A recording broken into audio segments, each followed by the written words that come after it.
Nouveau numéro de La Voix du Sportif. Madame, Messieurs, bonjour et bienvenue dans ces magazines. Vous le savez, ces magazines qui retracent les parcours d'un sportif, qui vous parlent d'un sportif, quel que soit ce qu'il fait, quelle que soit la discipline.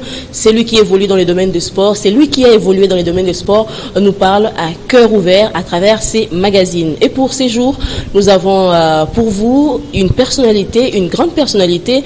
Il s'agit d'un technicien, il s'appelle Théophile Bola et nous allons laisser les soins à Monsieur Théophile Bola de se présenter. Bonjour Monsieur Bola. Bonjour. Et merci surtout d'avoir répondu à notre invitation. C'est moi qui vous remercie. C'est l'émission La Voix du Sportif. Dans cette émission, je rappelle que nous laissons les soins à l'invité, donc au sportif du jour, de se présenter, de donner de la voix. On va procéder par notre question traditionnelle. Qui est Théophile Bola? Parlez-nous de vous en long et à large. Ok, Théophile Bola, c'est un Congolais qui a bien évolué ici depuis ses débuts, je peux le dire. J'ai commencé avec les juniors, entraîneur des juniors.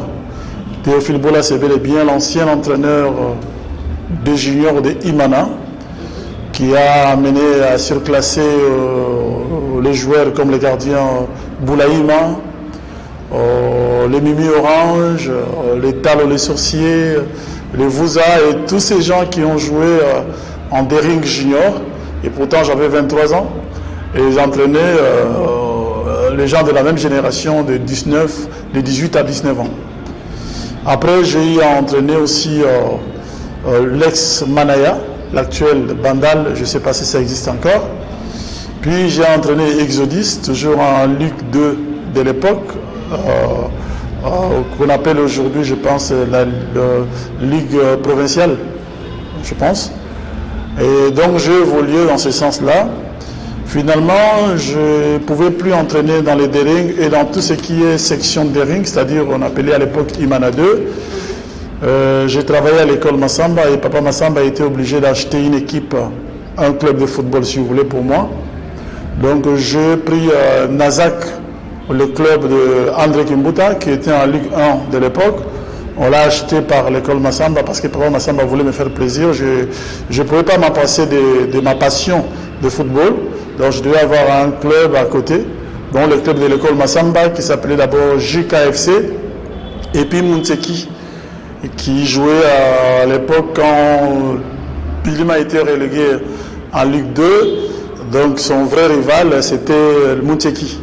C'est un club qui portait rouge et bleu et qui jouait du beau football. Voilà un peu Théophile Bola à Kinshasa. Et après, je suis parti monnayer mon talent ailleurs, notamment en Guinée-Conakry, en 2001-2002, où j'ai eu en charge les Oria. Il faut souligner qu'arrivé à Conakry, je n'ai pas trouvé les Afia de l'époque, je n'ai pas trouvé la Guinée de l'époque. J'ai trouvé que le football était un peu en berne. Il n'y avait presque personne au stade.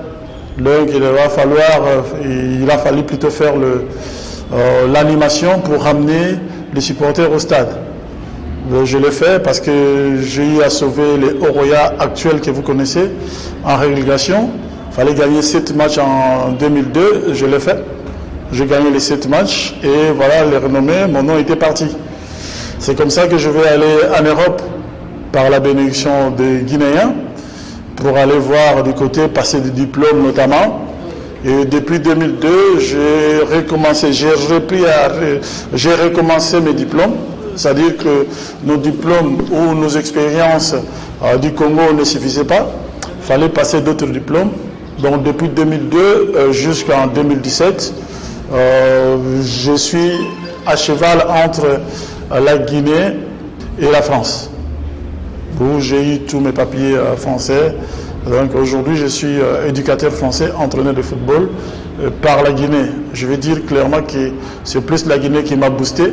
J'ai boosté la Guinée parce que après les Sili, c'est Théophile Bola qui a redonné un peu, qui a redoré les blasons du football guinéen pour ramener tout le monde au stade et pour créer l'engouement. Qu'est-ce que j'ai fait encore en Guinée? J'ai ramené les mécènes.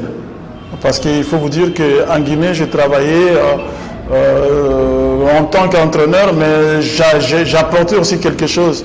Parce que moi, juste que je voulais un peu me booster de ma façon moi-même. Alors, j'ai amené les mécènes comme Antonio Soiré d'aujourd'hui, comme KPC, et je suis resté en Guinée à Oroya jusqu'en 2015. Voilà, je vais quitter Oroya et passer par d'autres clubs guinéens où j'ai toujours été premier ou deuxième du championnat. Le club moins nanti comme le club nanti. Et après, il y a eu un sérieux problème parce que tout Guinéen peut te dire aujourd'hui que c'est Théophile Bola qui est le meilleur entraîneur étranger du football guinéen. Mais quand il s'agissait plutôt de l'argent, parce que le football guinéen était au top, il est au top aujourd'hui grâce à moi, je vais le dire, et grâce à un monsieur que j'ai trouvé, il faut le rendre hommage aujourd'hui, que j'ai trouvé en Guinée, qui s'appelle Amadou Djabi, un jeune Congolais guinéen que j'ai trouvé là-bas, qui m'a donné la main, qui m'a boosté aussi, qui est un manager qui réussit à tout ce qu'il fait. Donc par lui, nous avons amené les entraîneurs en formation en France, par Amadou Djabi, je vais dire, parce qu'il fut même vice-président de la fédération du football guinéen. Donc voilà un peu, donc j'ai eu la chance de trouver ce grand monsieur dans mon chemin et il m'a aidé pour aller plus haut. Donc en 2015-2017, je n'ai plus voulu entraîner en Guinée, même s'il me réclame jusqu'à aujourd'hui, parce que je devais prendre l'équipe nationale Série A par rapport à tout ce que j'ai fait en Guinée. Et jusqu'à aujourd'hui, les 90% des joueurs qui jouent dans Série nationale, c'est les joueurs entraînés par Théophile Bola. J'ai plus de 56 enfants guinéens que j'ai envoyés en pro en Europe, c'est Théophile Bola aussi. Donc aucun Guinéen ne peut le nier. Et je n'ai pas été content si on ne peut pas me donner l'équipe nationale. Quand je commençais à gagner plus d'argent dans le football, j'ai été taxé d'étranger. C'est un étranger, pourquoi il va gagner comme ça? C'est pourquoi j'ai fermé un peu la porte en Guinée. Je me suis retourné en France pour travailler dans d'autres clubs. J'ai eu en charge des clubs les clubs amateurs, comme on le fait toujours. Nous, on entraîne là-bas, malgré on a la licence A, UEFA, mais on ne te donne pas de club de Ligue 2, de Ligue 1. Il faut avoir les DS ou les DEPF, qui est équivalent d'une licence pro. Nous, on n'a pas pour le moment. Je ne pense pas qu'un Congolais, il a les DEPF, on n'en a pas. Donc, on a les DS, on entraîne jusqu'au national. Et pour entraîner un national, une équipe nationale, on te paye 3 000 euros, ben je préfère entraîner la Guinée où on me paye 12 000 euros, entre guillemets.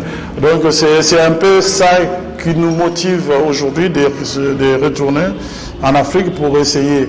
Donc après la Guinée, j'ai été au Togo, où par mon diplôme, j'ai utilisé, si vous voulez, mon diplôme pour une académie qui a formé des bailleurs, avec Tchakala, dont je suis encore là au Togo, et j'ai entraîné une équipe aussi, ce qui s'appelle Bolosso des Lacs. C'est un club de Ligue 1 que j'ai entraîné, qui était 3e, et malheureusement, vous connaissez, les Corona nous a trouvé là-bas, et puis tout est mis à zéro en berne, donc on ne pouvait plus travailler. Donc après le Corona, j'ai été gravement malade, parce que j'ai chopé le Corona. Et après 2000, là nous sommes en 2002, là j'ai un nouveau contrat, un nouveau challenge chez moi qui va commencer, chez moi c'est-à-dire en France, avec un club national, l'Aimé-sur-Seine, qui va commencer, je serai comme directeur sportif, qui va commencer très bientôt et qui a déjà commencé, je vais dire, avec la préparation avant saison. Donc là je suis venu enterrer mon père et voir comment ça va se passer. Nous vous présentons nos condoléances. Oui, merci. Voir comment ça va se passer avec les sportifs congolais que j'ai laissés depuis 22 ans. c'est pas facile de revenir. Donc si on calcule, c'est depuis 2000 que vous avez quitté le pays? Normalement depuis 2000. Parce que j'ai quitté le pays après l'ensemble, si vous voulez, qui était aux mêmes lignes, où François Constant Omari et Jean Didier et tous les autres ont pris la place de Nozi Mwamba.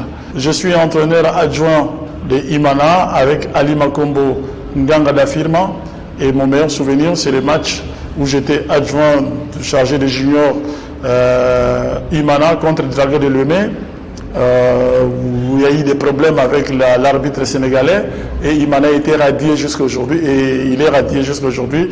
Le stade du 20 mai à l'époque, Tata Raphaël, était suspendu pour 5 ans. Donc voilà mon mauvais souvenir parce qu'on n'a pas pu passer ces caps-là. Sinon, je suis de Dering, je volais là-bas dans les Dering et je voulais même revenir dans les Dering. Malheureusement, en revenant, Dering était... il y a eu un problème de... C'est pas d'incompréhension, incompatibilité du maire. Finalement, on a eu l'équipe de... Comment on appelle ça, les pasteurs... Renaissance du Congo. Renaissance du pasteur... Mukuna, qui était avec nous dans les Dering. Et les vrais Dering. Donc à l'époque, je ne pouvais pas venir parce que Viraf Motonga m'avait dit non, petit, ne viens pas parce qu'il n'y a personne qui pourra te payer ici. Sinon, j'avais déjà émis le vœu de revenir chez moi et je n'ai pas eu l'occasion. Avez-vous aussi joué au football? Non, mais je dirais que oui, j'ai joué au football, mais je ne suis pas allé trop loin, je n'ai jamais été pro. J'ai joué à Imanade, qu'on appelait Matiti Mabe, l'équipe des enfants de Mombele et de Ngaba. Donc c'est Matiti Mabe qui a fait que Imana soit qualifié. Si DCMP joue aujourd'hui, il joue à la place de Matiti Mabe. Donc il y a eu fusion interne entre Imana de l'époque et Matiti Mabe pour faire DCMP d'aujourd'hui. Donc c'était mon club de cœur, c'est là où j'ai joué. Mais il faut dire que je n'ai pas été pro parce que j'avais cette passion d'entraîner mes amis. Vous nous avez retracé un parcours extraordinaire, on félicite d'ailleurs. Et est-ce qu'il vous est déjà arrivé l'idée de former aussi d'autres entraîneurs au pays par exemple? Au pays non, mais la quasi, je vais dire la majorité des entraîneurs guinéens ont été formés par moi. Parce que j'ai trouvé que je les ai amenés en Europe. Je vous ai parlé par Amadou Jabi, qui est aussi un Congolais, 50-50, qui est fui donc par moi. Donc nous avons amené des entraîneurs en Europe. Et puis là, ici, j'ai eu à former, oui, à l'époque, tel que mon homonyme Bola, entraîneur Bola, qui travaille dans les catégories, comment on appelle ça, EPFKIN ou quoi là. Oui. C'est un entraîneur. Ici, j'ai formé quelques entraîneurs. Mais je pense que la personne qui a émergé, c'est Bola seulement. Mais en Guinée-Conakry et au Togo, j'ai formé plusieurs. D'accord. Mais comme vous êtes à Kinshasa actuellement, c'est pour combien de temps, quel séjour, une longue durée ou... Non, mais j'ai du boulot, c'est pour un court séjour. Je n'ai pas fermé la porte. Je n'ai pas dit que je ne vais pas me retourner à Kinshasa. Maintenant, je peux me retourner à Kinshasa. Il est vrai que j'aimerais travailler chez moi, mais à quelles conditions, à quel prix?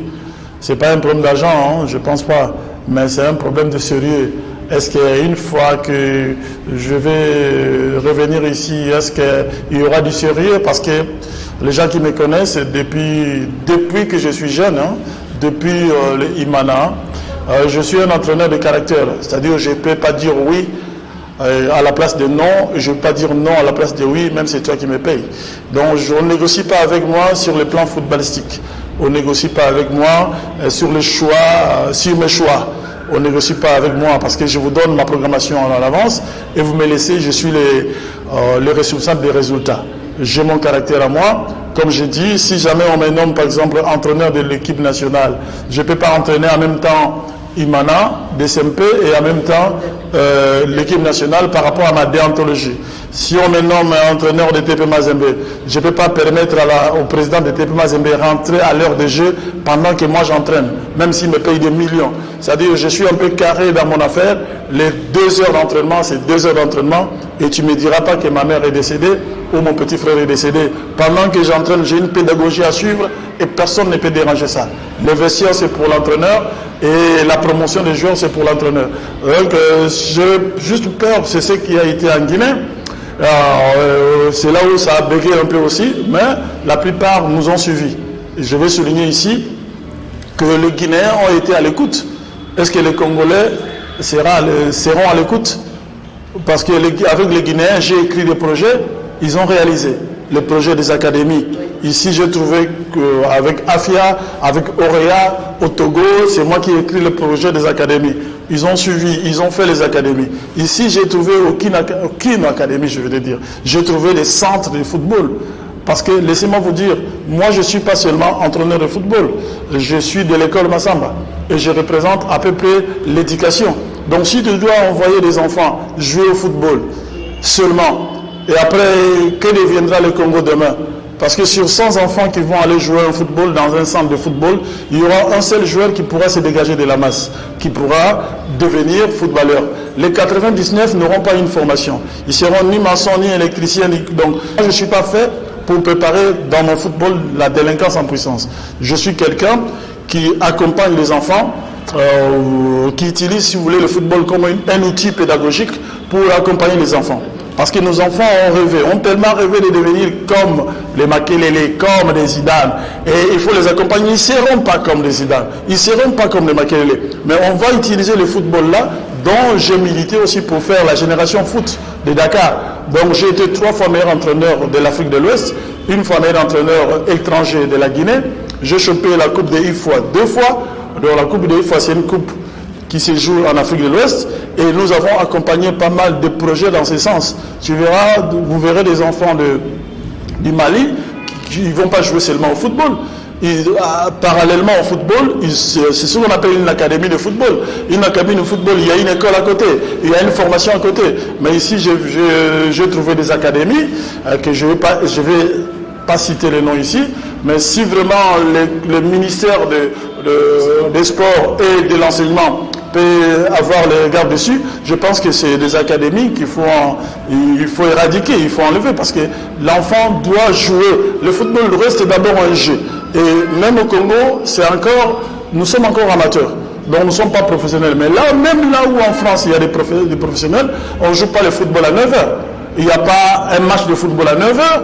Parce que les gens viendront voir, les enfants vont faire l'école buissonnaire pour venir voir le football. Pendant ce temps, tu tues toute une génération par le football, parce qu'ils sont tellement attirés du football. Donc je pense que le rôle du football, c'est, n'est-ce pas, contribuer à l'épanouissement de toute une population. La jeunesse ouvrière, la jeunesse étudiantine et tout ce qui s'ensuit. Alors je pense qu'il nous faut une certaine coordination entre le football et l'éducation. Donc pour moi, et depuis que je suis sorti par cet élan-là.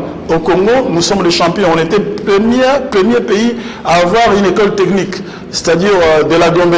Une école où tu trouves plein de terrains de football, où dans son sein, tu as aussi les gars qui font la menuiserie, qui font tout ça, qui existe juste aujourd'hui, mais que les gens n'ont pas exploité.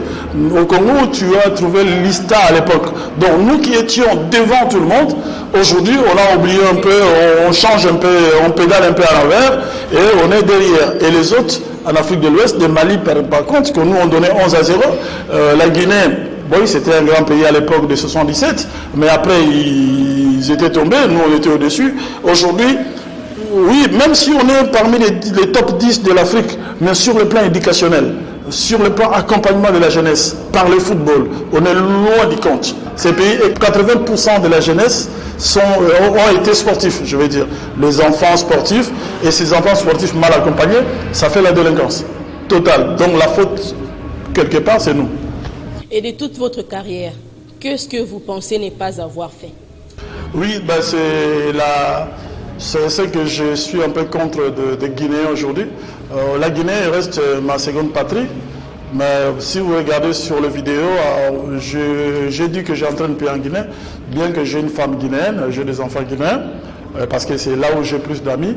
Mais ce que nous appelons un Wara, s'il s'agit de gagner l'argent, s'il faut une promotion, il mettra son frère. Et voilà, c'est ça. Qu'est-ce que j'ai pas gagné? J'ai pas gagné la Coupe d'Afrique, même si j'ai gagné la Coupe d'Afrique de Ouest-Afrique. Ça ne veut rien dire. Je n'ai pas été loin dans ma démarche parce que les gens m'ont gêné. Ils m'ont utilisé en fait. Ils m'ont utilisé. Après, ils m'ont bloqué quelque part. Non, tu ne passes pas. Tu as formé, merci. Mais pour passer l'autre cap, c'est un Guinéen. Donc un Guinéen a toujours raison devant un étranger. Et d'ailleurs, là-bas, on nous appelle étrangers. Et voilà un peu ce qui... Moi, je croyais travailler dans un terrain très fertile pour moi demain, mais c'est un terrain où on t'appelle étranger après avoir donné tout ce que tu as... Relever le football. Relever le football. Là, on m'appelle, d'ailleurs, c'est écrit, Théophile revient parce que dans le football guinéen, il n'y a plus d'engouement. Moi, je ne suis pas crié pour le football guinéen. Ici, je peux revenir, bien entendu. Il y a déjà l'engouement ici. La RDC est 3e. Sur le plan FIFA, nous amenons 4 clubs, 2 en Ligue, Ligue des Champions et à de la Confédération. La Guinée aussi, nous avons, moi, Théophile Bola, je fais que la Guinée ramène maintenant 4 clubs par mon animation pour avoir amené les mécènes. Aujourd'hui, si je viens vous dire qu'on va amener les mécènes, ils se limitent, ils sont là à investir ailleurs pour d'autres pays. Moi, j'ai investi sur le plan accompagnement. Je me reproche aussi. Mais eux, ils sont en train de mettre de l'argent pour le nul. Donc, quand tu vas les rappeler à l'ordre, voilà mon projet, est-ce qu'on peut faire un projet? J'ai vu un projet ici au parc 4, nous appelons ça à l'époque parc 4. Je vis même l'installation, mais il faut aller voir les installations des amis. Donc, ça, c'est... Oui, je peux revenir. Je peux revenir ici, mais ça va être un peu difficile pour moi-même. Et ça peut même jouer sur moi si jamais la population congolaise ne m'acceptait pas. Et pour finir, vous avez un mot à adresser à vos collègues entraîneurs congolais surtout, sur le plan professionnel. Bon, l'entraîneur, là je m'adresse aux entraîneurs congolais, l'entraîneur amateur reste un animateur. Reste celui qui va orienter le football. Parce que moi je pense qu'on n'est pas là seulement pour l'argent, pour gagner des millions. Mais quel projet, toi étant qu'entraîneur congolais, tu as donné à ton club et à l'État? Qu'est-ce que tu as dit? Qu'est-ce qu'ils ont ramené comme projet? Parce que le football, il reste amateur jusqu'à aujourd'hui. Aucun club, même s'ils disent qu'ils sont professionnels, on ne peut pas ici planifier un entraînement. On ne peut pas faire une programmation annuelle. Parce qu'on ne sait pas quand on joue. On joue quand on écrit 2 matchs. Donc ici, l'entraîneur s'adapte. Mais toi, étant qu'entraîneur, qu'est-ce que tu as donné comme directive? Parce que moi, je dis toujours que l'État, c'est comme un barret de fonds. Un barret de fonds qui ne connaît pas. Il veut construire une maison, mais il n'est pas maçon. Il te prend, toi, ingénieur, dis-moi, décide-moi, je vais faire ça, je vais arriver ici. Alors, l'ingénieur va lui dire, voilà, pour faire ça, voilà, l'immeuble aura ça. Donc, c'est l'entraîneur. Donc, il faut que nous nous projetions dans le temps. Il faut aller plus loin, expliquer, voilà, nous sommes ici, nous voulons aller là. Et pour arriver là, voilà ce qu'il faut, il faut. Mais malheureusement, pour mes frères, nous sommes là en train de nous donner le coup de pointe, en train de nous mettre des bâtons dans les roues, pour rien. Oh, le Congo reste un des grands pays de football, mon frère. Donc, j'ai eu des Camerounais formés, envoyés en Europe, et j'ai eu aussi des Guinéens. J'ai des gens que j'ai formés qui sont à l'équipe nationale aujourd'hui. L'équipe nationale, Sili A prime, vous avez vu le coup de gueule que j'ai fait à Kabadi Awara. Je lui ai dit qu'il ne peut pas entraîner parce qu'il n'a jamais entraîné. Je suis cet entraîneur qui est contre parce que j'ai toujours dit que le football est sa diversité. Dans le football, tu te verras des journalistes, tu te verras des médecins, tu trouveras des présentateurs, tu trouveras des consultants. Donc on ne peut pas en même temps être consultant du football et entraîneur. Donc soit tu laisses consultant, tu deviens entraîneur. C'est le coup de gueule que Canal Plus j'ai fait avec Kabadi Awara parce que à mon sens, j'ai vu aussi d'autres Congolais, que je vais taire les noms ici, qui veulent faire en même temps présentateur et entraîneur adjoint d'une équipe nationale qu'on appelle les LOPA. C'est con. Parce que est-ce que ta recherche, quand tu dors dans la nuit, est-ce que tu penses à quoi? Tu penses à l'équipe nationale ou tu penses à ta recherche en tant que journaliste? Donc moi, étant qu'entraîneur, quand je dors à mon lit, parfois ma femme, je ne sais pas, entre guillemets, je n'ai pas envie parce que je calcule mes entraînements. Je ne calcule pas les entraînements pour venir entraîner, mais je m'adapte à mon groupe. Et pour m'adapter à mon groupe, et pour chercher à gagner un match, tout passe dans la tête. Parfois, je n'ai pas sommeil, je dois prendre un whisky pour dormir vite, parce que je vais penser, est-ce que lui, il va jouer, nous à l'époque, on dit, Kalonda Turbo, il va jouer contre Mangala, comment ça va se passer? Et je suis fier d'être un des élèves d'Alidor Makombo. Je fais à ses côtés, on est plus de 12 ans à ses côtés. C'est un grand monsieur de football que j'ai rend hommage encore aujourd'hui, m'a vraiment formé, avec les Loussadis, bien entendu. Donc, on était tous dans Imara, avec d'autres entraîneurs avant Makombo, qui est Nganga Dafirma, les Congolais de Breza, qui a fait un match avec moi. Donc, je dis que les Congolais aujourd'hui se perdent un peu seulement, mais sinon, dans l'Afrique noire, il y avait les Ghana, il y avait la Guinée, il y avait le Congo. Le Congo pouvait battre tout le monde, et le Congo avait quand même une structure importante de football, et il y avait des hommes. Mais aujourd'hui, pourquoi on fait la guerre? Quand on n'est pas formé, on n'est pas formé, venez échanger. Il y a ce qu'on appelle des échanges sportifs, qui n'ont pas de barrières. Moi, je peux échanger avec tout le monde, comment l'entraînement commence, comment ça se termine, comment s'adapter. Et puis moi, je ne suis pas aussi dépositaire de savoir. Je peux aussi recevoir les informations de tout le monde pour comprendre. Tous les jours, j'apprends. Tous les jours. Même avec un petit coach, que moi je pense qu'il est petit, quand il dit quelque chose, j'apprends aussi. Donc, pourquoi ne pas échanger au lieu de se donner des coups de pointe? Pourquoi ne pas échanger, de faire un groupe pour aller chercher les mécènes, pour attaquer l'État? Nous sommes là, nous, l'amicale de coach et éducateurs, il faut dire coach et éducateur, nous sommes à ce niveau, il nous manque ça. Aidez-nous à arriver, parce que si jamais on arrivait, on va non seulement éradiquer tout ce qui est football, mais surtout l'éducation de la jeunesse. L'éducation de la jeunesse, c'est très important. Tout autour du football, il y a toute une jeunesse qui est autour du football. Donc, c'est pourquoi je disais tout à l'heure que pour moi, je ne sais pas si les gens vont me comprendre. Je vais bien rentrer chez moi. J'en ai marre de vivre ailleurs. Je veux bien rentrer chez moi. Mais avec qui? J'ai quelques jeunes Congolais qui ont des diplômes aussi, qui veulent rentrer avec moi, notamment pour prendre l'équipe nationale. Mais comment? Parce que là, la chasse est gardée. Nous avons des pêches gardées. Nous avons des gens qui ont pris cette équipe nationale pour eux, même s'ils sont dans les faux. Donc pour nous, c'est une autre paire de manches pour revenir travailler dans ces pays correctement. Voilà, Théophile Bola, nous vous remercions d'avoir positivement répondu à notre invitation, d'être passé dans la voie du sportif pour donner votre voix. Merci beaucoup. Voilà qui est fini pour ces numéros de la Voix du sportif. Les sportifs du jour, c'était Théophile Bola, je rappelle, un entraîneur, un sélectionneur international. Il vous a parlé de lui, de son parcours, de tout ce qu'il a fait dans le football, que ce soit en RDC ou ailleurs. Et nos numéros sont là, nos portes restent ouvertes. Vous voulez être les prochains sportifs à donner de la voix à travers cette émission? Appelez-nous, contactez-nous, vous serez les prochains. Merci à vous pour l'attention soutenue et surtout merci de rester avec nous sur la télévision du développement. Au revoir et à très vite.